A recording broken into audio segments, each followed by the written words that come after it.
Sir एक बहुत बड़ी स्टेटमेंट आई क्या है? मुझे मैंने सुना नहीं। देखो मुझे बोला, मैं आपको पहले बता दूं। पीएम ने बोला है स्वामीनाथन उसमें फंक्शन में है, उसमें उन्होंने बोला है कि फार्मर्स के इंटरेस्ट के साथ कोई कॉम्प्रोमाइज नहीं होगा, मछुआरों के इंटरेस्ट के साथ कोई कॉम्प्रोमाइज नहीं होगा, चाहे मुझे इसकी व्यक्तिगत कीमत चुकानी पड़े। सो लार्जर मैसेज टू यूएस जिसने 50% टैरिफ लगाया। हाँ, मेरे को उसकी व्यक्तिगत कीमत चुकानी पड़ सकती है। क्या कहेंगे? सर, प्रधानमंत्री ने कहा है कि फार्मर्स के साथ, फिशरमैन के साथ, उनके इंटरेस्ट के साथ कोई कॉम्प्रोमाइज नहीं होगा, चाहे उन्हें व्यक्तिगत उसकी कीमत चुकानी पड़ेगी, ये उन्हें मालूम है।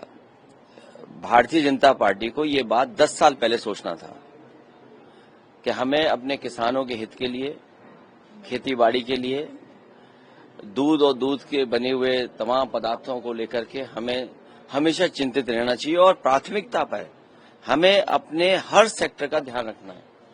उद्योग खत्म हो जाए, उद्योगपति कारोबार खत्म हो जाए, किसान बर्बाद हो जाए, नौजवान को नौकरी रोजगार न मिले, तो हमारा देश जा कहां रहा है? जो लोग ये दावा करते थे कि दुनिया में सबसे मजबूत रिश्ते हैं, कोई देश ऐसा नहीं छूटा होगा जहां पर भारत को सम्मान न मिला हो, उसके बाद आज ये कहना पड़ रहा हो सरकार को, तो ये बड़े दुखद है, क्योंकि हम फॉरेन पॉलिसी पर पूरी तरह असफल रहे हैं। किसान के हितों पर जो वादा किया था कि हम आय दोगुनी करेंगे, वो आय दोगुनी नहीं हो पाई है। नौजवान को नौकरी रोजगार नहीं मिला है, और जिस तरह लगातार पाबंदियां लगती जा रही हैं, ये कहीं न कहीं हमारा देश संकट में है, अर्थव्यवस्था संकट में है, किसान संकट में है, नौजवान संकट में है, पूरा चौतरफा हमारा भारत घिर गया है। सर, पर जिस तरीके से ट्रंप ने जब यूएस टैरिफ लगाया, उसके बाद जो स्टेटमेंट आई एमईए की, जिसमें उन्होंने कहा है कि हम बिल्कुल नहीं झुकेंगे और थ्रेटनिंग टोन हमारे साथ काम नहीं करेगी, उसको आप कैसे देखते हैं? अमेरिका से रिश्ते तो आपको रखने ही पड़ेंगे, और अमेरिका से रिश्ते आज के नहीं हैं। अमेरिका जैसे ताकतवर देश से आपके रिश्ते पहले से बहुत रहे हैं।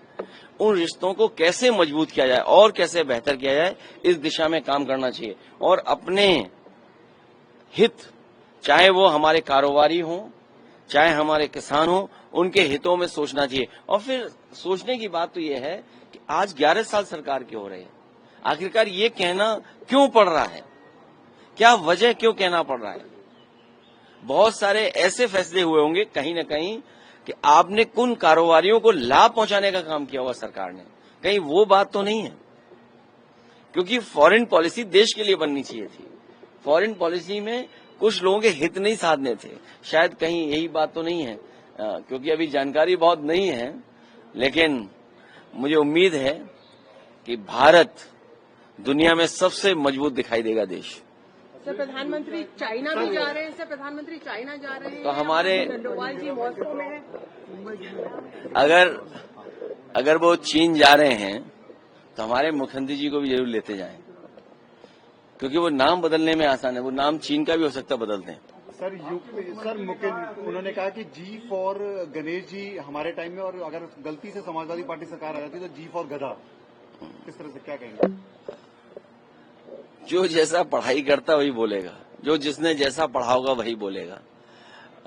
उत्तर प्रदेश को हम लोग ये बताते रहे कि 3x660 super critical thermal plant लगेगा, तो उससे हमारा किसान, कारोबार और रोजगार बढ़ेगा। आज तक मुख्यमंत्री नहीं बोल पाए होंगे, और अगर वो चाहते हैं पढ़ाई बच्चे पढ़ें, गाफ और गरीब भी तो हो सकता है। हम लोग गरीब के बच्चे पढ़ा रहे हैं, जो प्राथमिक विद्यालय में जा रहे हैं वो सब गरीब बच्चे जा रहे हैं, उन गरीब बच्चों को हम लोग पढ़ा रहे हैं। गाफ और हमारे लिए गरीब है, हो सकता है बीजेपी के लिए गाफ और गधा हो, जिसने जो पढ़ा हो वही बोल सकता है।